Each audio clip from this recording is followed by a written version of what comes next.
Good morning. Happy Resurrection Day. Today I bring you Munstead Wood, my favorite rose of the blood. It all starts with the blood of Jesus today.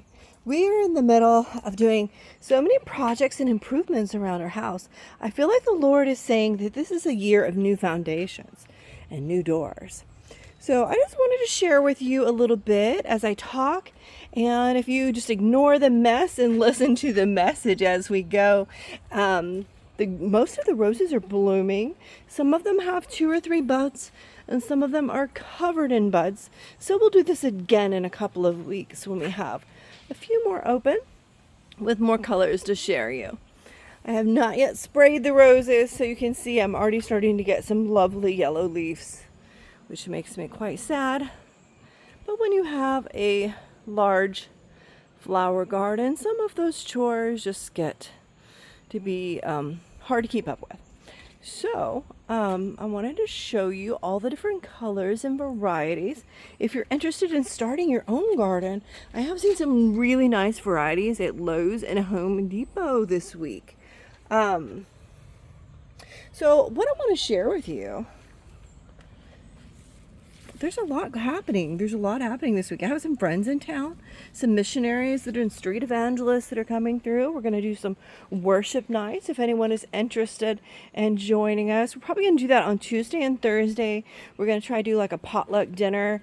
So you're welcome to come. Come see the garden. Come have a little garden tour in person and join us for some worship and fellowship. Also, Natalie Claire George in Madagascar. She was telling me the other day they're in a village, and I just got chills when she was telling me this. They're in a village. They flew halfway around the world to get to the village, right? Well, no, actually halfway around the world just to get to Madagascar.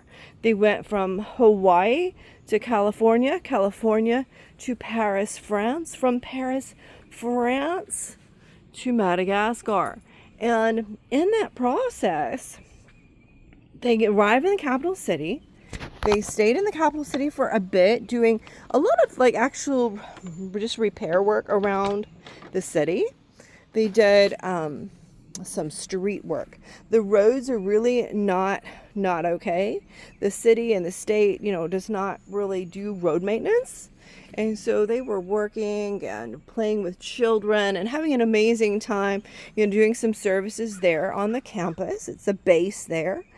And then they took a car ride by van and they traveled 18 plus hours. Now, it's really not that far if you look at the map, but because the roads are so severely torn up and bad, it took like 18-20 hours to get to this little village. They get to this little village and they're staying in a mud hut. There is a presence, a YWAM facility there, just a little small mud hut.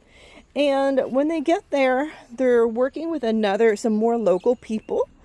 And then she told me they took some time where they had an interpreter go out, and then they hiked out from the village that took 20 hours from the capital to get to, and went by foot into another village. And she said when they arrived in that village, everyone was out working. It was during the daytime, and what they were doing is going out evangelizing during the day and then inviting people to come to services in the evening.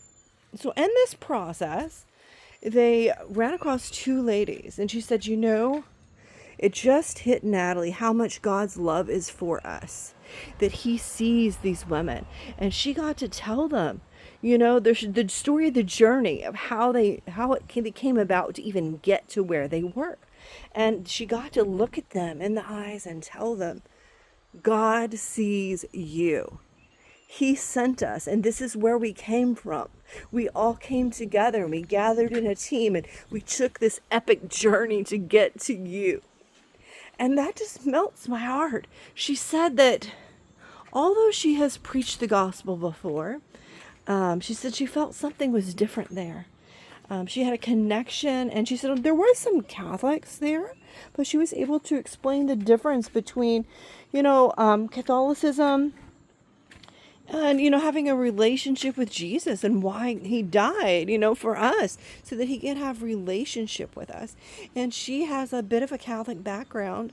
Miss Natalie attended a Catholic preschool, well, and actually elementary school for a while. And it's actually an amazing little school with some amazing teachers. I absolutely love Carrie Little, and some of my best friends from years ago I met in May at that school. And so Natalie is able to understand some of the differences and the theology. So it really is helping her.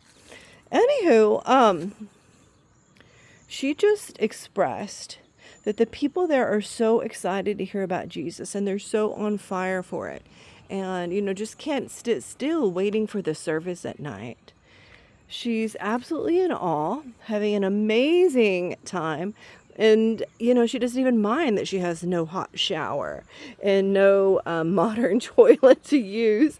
So, it's a true mission experience, and she loves it. She's absolutely doing wonderful. The Lord has provided for her, and she is just radiant, and I can't wait to hear from her yet again. I don't hear from her real often. Some places she has services, and sometimes she does not have service. So there's that. And Natalie will be returning and joining with us back in the middle of June. So the next thing that I have coming up, after my mission friends leave, they're all going to move on, and I believe that the Lord has assigned them to go back to Panama City, which is where I met them. I've spent a lot of time, as you know, in Panama City, and my friends are going there to do ministry. So after that is over, the Lord gave me a book to write. Actually, he's given me a couple of books to write, but the one that's been published is called Looking for Tiffany. And Looking for Tiffany is out and available. It has been actually for a while. It's just my life has been a little cray-cray, and I haven't had time to do much marketing of this book. And so I felt like, even though absolutely no one needs my signature, it's not really about that. One of the best ways to make your book known is to start out by doing like a book launching event, like, hey, I'm going to have a book signing. Again, I don't think of myself as all that. I'm not exactly someone famous. But if you would like to come, we're going to have a garden tea party, because the Lord showed me, for whatever reason, that was what he wanted me to do. And, I'm all about just being obedient to him. And, we don't often get dressed up and have cute little hors d'oeuvres, but sometimes we need that. Sometimes us girls just need a reason to dress up more than just Easter Sunday. And so I am believing that some of you might join me. It's going to be in a beautiful house. A friend of mine is loaning me her backyard, and it's absolutely perfect. She has a garden, like a greenhouse, and it's just going to be beautiful. So, and then we're looking for someone to do live music for us. We're not going to be in any hurry. We're going to have our hors d'oeuvres. My friend that did the book cover, Miss Prophetess, Miss Amy Rylander, is coming to join us, and she might paint for us while she's there, and we are going to do some live worship. I'm hoping to find someone to fill that role, and then we're going to move from that. Amy and I might talk. I might talk about the book or just read a little excerpt from it. And we're going to have some cute little pedophores and some French macaroons, and just have a good time together. And I'm hoping some of my brothers, I have so many friends from EJM. I'm really hoping that some of those guys are going to come out. It is not exclusive to moms and daughters and grandmas, although it is kind of geared to that with it being the tea party theme. But I am hoping some of my very favorite anointed young adult men are also going to come. So yeah, that's just a little bit about what's going on. By the way, I am more than 6 months past my kidney donation, and I'm doing well. My body no longer recognizes it only has one kidney.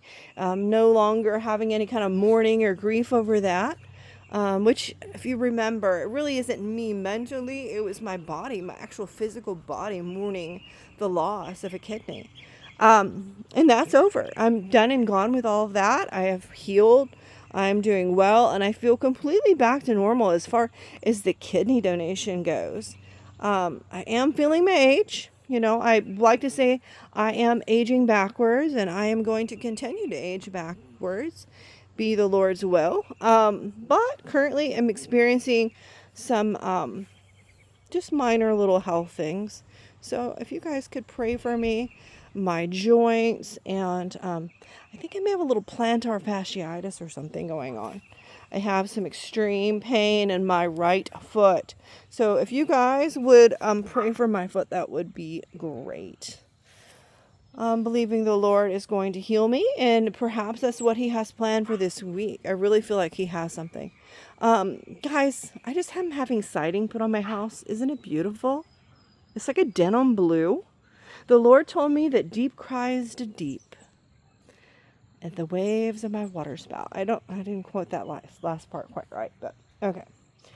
And the mess is not 100% put away yet from the siding. We've got one more day where the guy's going to come back and clean up and get the rest of it finished. So I just wanted to share with you guys the garden in case it rains. May rain in a day or so, and if it does, there are so many flowers and blooms that might perish. But, you know, I want to leave you with this. Petals may fall, flowers wither, and petals fall. But the word of the Lord remains forever. The word of the Lord remains forever. Just remember, the words that the Lord has given you, the word of the Lord remains forever. Let that encourage your heart. I'm trying to let it encourage mine. I want to show you my new arch. I love this thing. I went to a local garden place and I found this arch that said The Secret Garden. It's one of my favorite movies, some of the best garden quotes ever. Where a rose grows. No, I can't quote it right. All right, I'm not going to try because I don't want to mess it up because it is a quote from a famous author. A thistle, where a rose is tended, a thistle cannot grow. That's the one I'm trying to think of. But there are several others that I absolutely love from that book. And so yeah, I hope you enjoy my secret garden tour. I just want to leave you with that and show you all the different variations of color. You know, there's so many colors, and I hope that I showed you all of them. I think that I did. I hope you guys have a blessed Sunday, Easter morning. But I do like to say Resurrection Day. I do not celebrate Easter. I celebrate the resurrection of Jesus Christ. He is my King. He is my rock. He is everything to me. So I hope you guys have enjoyed it. And pretty soon I will be back and we'll do this again because I'm going to have more things blooming. I have more to come. There's not every rose has bloomed just yet. More are getting ready to bloom any day now. So I hope you have enjoyed my 2025 garden tour. And be blessed in Jesus' name.